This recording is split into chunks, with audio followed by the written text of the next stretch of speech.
So I just want to give a quick update on my Arborvitae that I cut off a larger plant and tried to root. I think I did it last fall or last summer, and then they rooted by the fall, and I put them in tiny pots about half this size. I got a video on it, and I had 8 plants. So what I did this spring was I decided, I'm going to put them into pots twice the size. That was a mistake, and put them outside. As you can see, like 4 of them died.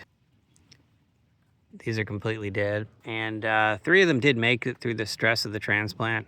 I'm not sure whether it was putting them outside, whether I should have just left them in the window. I think I could have just left them in the window for a couple years and they would have done pretty well. But despite me watering them, they really got dried up. So my plan this fall is to actually plant these where I want their final destination to be, and hopefully they'll make it through the next spring. And if they make it through the next spring, then I'm pretty sure they're gonna make it through the whole thing. And they aren't very tall right now.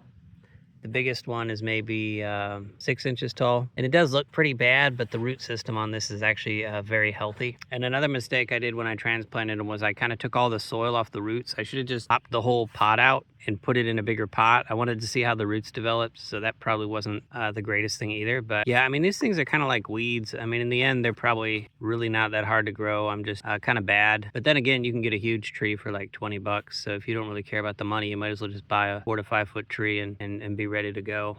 I mean, that's kind of what I got going on here. I got a whole line across the front of my property. And this is after a year. So they were about that tall, and they're also getting a lot bushier, and I can tell that the roots are very well established. I think I packed a little too much mulch on them because you're not supposed to like see the roots when you pull the mulch up. You want the roots to go in deep. I think you're only supposed to have like a few inches of mulch. And previously I kind of had these privets, which I still have along this private driveway, kind of just to keep people from rutting everything out. So, the plan was 4 or 5 years from now, it should be a nice tall, hedge. And then I want some down the other side. That's why I'm trying to grow more little plants.